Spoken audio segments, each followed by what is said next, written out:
4 PM news network में दोस्तों आपका स्वागत है। मैं हूं आपके साथ राशिद ज़हीर। संविधान ने एक ऐसी व्यवस्था हम लोगों को दी है जिसको समाजवाद कहा जाता है।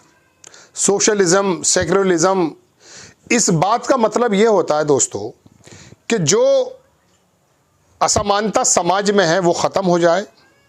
सोर्सेज अगर कुछ हैं सबको समान तरीके से वो डिस्ट्रीब्यूट हो जाएं, यानी कि निजी संस्थानों, निजी जो अधिकरण हैं उसका बिल्कुल विपरीत अगर आप किसी चीज़ को मानते हैं उसको सेक्युलरिज्म या समाजवाद कहते हैं। आर्थिक या राजनीतिक जो सोर्सेज हैं, जो चांसेस हैं, उसका समान तरीके से बंटवारा, इसको मान लीजिए सेक्युलरिज्म। इसके खिलाफ भारतीय जनता पार्टी और आरएसएस या इसके नेता हमेशा अपनी आवाज़ को बुलंद करते रहते हैं। जब भी कभी आपको नजर आएगा कि संविधान से सेकुलरिज्म खत्म होने की बात अगर कोई करता है तो यह दक्षिणपंथी पार्टियां या दक्षिणपंथी नेता। जस्टिस खन्ना ने, संजीव खन्ना ने, सीजेआई ने एक ऐसा ऐतिहासिक फैसला दिया, आपके कानों में पड़ चुका होगा, लेकिन मैं आपको थोड़ा सा ये बताने आया हूं कि आखिरकार इस समाजवाद के खिलाफ या पूंजीवाद के पक्ष में भारतीय जनता पार्टी और इसके नेता क्यों रहते हैं। क्या ये लोग नहीं चाहते कि समाज का जो हिस्सा 85-90% तक है उसको समानता का अधिकार मिले। जस्टिस खन्ना के सामने जब ये बात आई और वो सुब्रमण्यम नाम का व्यक्ति जो आप देखते हैं अक्सर अडानी और मोदी जी और मालूम पता नहीं किन किन बातों में वो संलिप्त रहता है, उसकी याचिका एक अश्वनी उपाध्याय भारतीय जनता पार्टी का ही वकील है, उनको खारिज करते हुए जब जस्टिस खन्ना ने ऐतिहासिक फैसला दिया तो उस समय उस तमाम सोच को एक धक्का लगा जो अडानी या क्रोनो कैपिटलिज्म की बारे में थोड़ा सा भी कह सकता हूं कि पक्ष की बात करते हैं। आप देखें, संविधान से नहीं हटेगा समाजवादी और धर्मनिरपेक्ष शब्द, सुप्रीम कोर्ट ने सुनाया ऐतिहासिक फैसला। ये पूरी खबर तो यही है जो मैंने बताई, लेकिन ये पूंजीवाद के पक्ष में या समाजवाद के खिलाफ भारतीय जनता पार्टी की नीति या आरएसएस की नीतियां क्यों रहती हैं। अब आप नीतियां कहेंगे क्यों, कि जी कौन सी नीतियाँ ऐसी हैं। जब देश के अंदर या बाहर की रिपोर्ट्स ये आती हैं कि देश के तमाम संसाधनों का 1% लोग 40% जो है संसाधनों पे कब्जा किए बैठे हैं, या 50 या 60 या 70% संसाधनों पे 10% लोगों का कब्जा है या 50% पर कब्जा है, उस समय ये आता है कि ये 1% लोग कौन हैं। अडानी का भी नाम आता है। अभी आप देखेंगे एलन मस्क ने अमेरिका की अब बागडोर अपने हाथों में धीरे धीरे लेनी शुरू कर दी है। ट्रंप भी उसको आगे बढ़ाने की कोशिश कर रहे हैं और दुनिया में इन बिजनेसमैन का धीरे धीरे वो वाली बात आप सोचकर चलिए कि जिस जमाने में पूंजीवाद था, जिसके खिलाफ रशिया से भी आवाज़ उठी थी और हमारे समाजवादी आंदोलन के जो लोग थे उन लोगों ने भी मुखरता से बिहार से, उत्तर प्रदेश से जब आवाज़ों को उठाया तो पता ये चला कि उन नेताओं की सत्ता भी छीन ली। किसी ज़माने में एक अखबार आता था बिल्ड्स, आप डालिएगा गूगल में, वो इंग्लिश में भी आता था, उर्दू में भी आता था।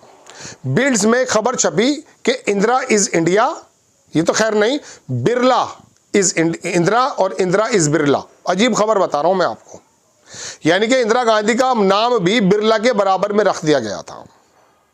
तो कहने का मतलब ये बिरला कौन है, आपको मालूम है, आदित्य ग्रुप, बिरला ग्रुप, ये जो भी आप सुनते हैं। देश के अंदर 5 घराने बड़े हैं इस समय, अडानी है, अंबानी है, वो एयरटेल वाला मित्तल है, और एक ये बिरला ग्रुप है, और एक शायद कोई और है। तो इन लोगों के हाथों में अगर देश की तमाम 5 या 10 लोगों के 40% संपत्ति इनके 1% के हाथों में है, इनकी मेहनतों से है। लेकिन सरकार का अगर इसके अंदर दखल हो जाता है और ऑस्ट्रेलिया से कोयला मंगाकर हमें दिया जाता है, बिजली बना के हमसे उसका पैसा लिया जाता है, और वो घुमा करके अगर लाता है अडानी, उसका भी किराया हमसे वसूल करता है, तब ये राजनीतिक नेता अपनी बात पर खड़े होकर कहते हैं कि ये बात गलत है, जनता का जो दोहन आप कर रहे हैं ये गलत है। अब आप देखिए ये क्या चीज़ है भाई।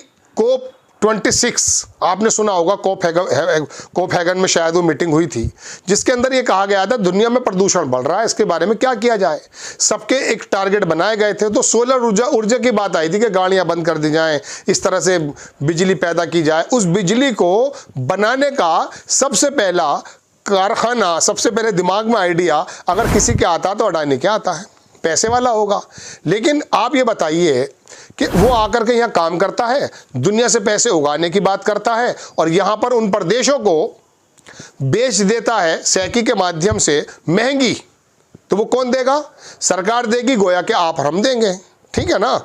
तो कहने का मतलब यह है कि आप जाते हैं वहां पर प्रदूषण दूर करने, लेकिन यहां पूंजीवाद का प्रदूषण बढ़ जाता है अडानी के माध्यम से। यह है वो एक पूरी क्रोनोलॉजी जो अमित शाह कहा करते थे। तो दोस्तों बात यह है कि संविधान के अंदर दिवस भी है, संविधान दिवस, और दूसरी बात जस्टिस खन्ना ने आरएसएस और तमाम इस तरह के पूंजीवाद और बीजेपी और उन नेताओं, अश्विनी उपाध्याय बताइए कौन है?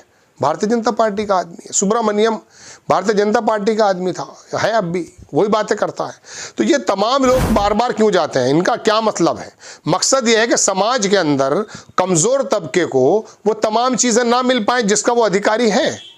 अगर वो किसी गरीब घर में परिवार में पैदा होता है तो क्या सब्सिडी के साथ उसे कोई चीज़ ना मिले? मिलती है, आप भीख देने की कोशिश करते हैं, आप उसका कंधा थपथपाते हैं। आपके अहमदाबाद से तो आया नहीं है राशन, आपके गुजरात से तो राशन आया नहीं है, ये तो देश की जनता का ही स्रोत है, देश की जनता का ही संस्थान है। उसमें आप 2 रुपये किलो जो मिला करता था कांग्रेस के ज़माने, आपने अपने वोट को सही करने के लिए फ्री कर दिया है। भाई इतना ही तो है, 10-20 रुपये ले लेते हैं आप 5 किलो राशन के, कोई दिक्कत की बात नहीं, वो भी दे देंगे। 10-20 रुपये तो दे ही सकते हैं, क्योंकि 71 करोड़ की जो आमदनी है वो 100 से और 200 रुपये के बीच में बताई जाती है, तो 10-20 रुपये दे देंगे, कोई दिक्कत नहीं है। हालांकि आप जानते हैं कि उनके हालात क्या हैं। खैर, तो मैं आपको बता रहा हूं कि एक ज़बरदस्त तरीके की चोट पहुंची है उस पूंजीवाद के दीवानों को जो समाजवाद को ख़त्म करना चाहते हैं संविधान के प्राइम्बल से। ये खबर मेरे मुंह से अब निकली है जो मुझे शुरुआत में बता देनी चाहिए थी, लेकिन एक्चुअली भूमिका बांधने में भी कभी कभी समय लग जाता है। हमें अपने अंदाज में खबर आपको इसलिए बतानी पड़ती है दोस्तों कि मैं अखबार की अगर आपको खबर बताता हूँ तो बहुत सारी खबरें नवभारत टाइम्स छापता है, मैं उसको जब पढ़ता हूँ तो यकीन मानिए कई बार मुझे ठिठकना पड़ता कि मैं समझ तो लूँ क्या रहा है। इतने भारी भारी शब्द जो हमारी आम बोलचाल में भी नहीं हो पाते हैं वो उसके अंदर डाल देता है, वो आदमी कहता है अरे छोड़ो यार कुछ होगा, छोड़ो भी, ऐसे तो होता है। तो बात क्या है कि एक तो आदमी परेशान है और ऊपर से फिर आप इस तरह के शब्दों का इस्तेमाल अखबारात में कर देते हैं कि वो समझ नहीं पाता है। तो हमारी और आपकी जिम्मेदारी बन जाती है कि हम आपको अपने शब्दों में जो आपकी और मेरी समझ में आसानी से आ जाए बता दें। समझ गए? संविधान के अंदर जो प्राइम्बल के अंदर सेकुलरिज्म सोशलिज्म का शब्द था, भले वो इंदिरा गांधी के 1976 में 42 संशोधन के माध्यम से आया था, लेकिन वो कोई गलत नहीं है, वो संविधान की रूह है। उसको खत्म करने के लिए प्राइम्बल से वो शब्द निकालने के लिए भारतीय जनता पार्टी के नेता बजित क्यों हैं? अडानी के खिलाफ कब ये बताइए जो है आकर के सड़कों पे आए कि आप इस तरह से घोटाले कैसे कर रहे हैं कि दुनिया की तरफ से आपके पास वारंट आ रहे हैं। कोई ऐसा आपने बिजनेसमैन सुना है कि 2014 में 60,000 करोड़ रुपए का मालिक था और 2022-23 में आकर के कोरोना और जो है नोटबंदी के बाद दुनिया का दूसरे नंबर का बन जाए? सुना है आपने? अरे वो सहारा वाला था, एक बार गिरा है तो खत्म ही हो गया। मुकेश अंबानी का भाई अगर गिरा है तो खत्म ही हो गया। आप लोगों से संबंध जो रखता है वो अचानक इतना कामयाब कैसे हो जाता है और दुनिया से पैसा उगाने लगा है। वो जाकर के कहता है कि मेरी शेयर कंपनी के अंदर 85-75% जो नियम है वो तो मेरे हैं, बाकी वो क्या करता है बेच देता, मार्केट को बेचने पड़ते हैं, वो भी अपने लोगों से बिकवा करके बाहर वहां से महंगे खरीदता है और फिर यहाँ पर कहता है कि देखिए मेरी जो महंगे खरीदे गए सबके रेट यही हो गए। भाई किसी मोहल्ले के अंदर अगर 1 लाख रुपए गज का प्लॉट है तो सभी मोहल्ले का 1 लाख रुपए गज हो जाता है ना, भले मत ही। अब एक आदमी अगर 1 लाख रुपए गज का ले लेता है प्लॉट किसी मोहल्ले में, कॉलोनी में, सब कहते हैं साहब यार रेट 1 लाख रुपया का है, तो जिसका 30,000 चल रहे थे उसके भी 1 लाख हो जाते हैं। तो 15% जो शेयर बाहर से इनके रिश्तेदार ने लिए थे आरोप के मुताबिक, वो तमाम शेयर जो उसके 85% थे जो लिए गए थे वो भी 1 लाख रुपए के हो गए। अब उन 1 लाख रुपए की पोजीशन को बना के वो LIC पे जब जाता कि साहब इतने लाख करोड़ रुपए मुझे दे दो, मेरी तो पोजीशन ये है, तो वो कहते हैं चलिए आपकी अगर 10 लाख करोड़ रुपए की पोजीशन है तो हम आपको 6 लाख रुपए दे देते हैं, आपके शेयर खरीद लेते हैं। अब वो पता चलता है वो तो 30,000 रुपए गज का प्लॉट है भाई वो तो 15% जो बाहर इसके भैया भतीजे थे उन्होंने आके खरीद के महंगे कर दिए थे। ये है वो कहानी। लेकिन इनके खिलाफ सड़क पर कोई नहीं आता है। ये सोशलिस्ट नेता, ये समाजवाद के प्रहरी, JP कहें या लोहिया कहें, अखिलेश कहें या मुलायम सिंह कहें या लालू शरद यादव कहें, ये लोग वो हैं जो आपको हमारी लड़ाई लड़ते हैं।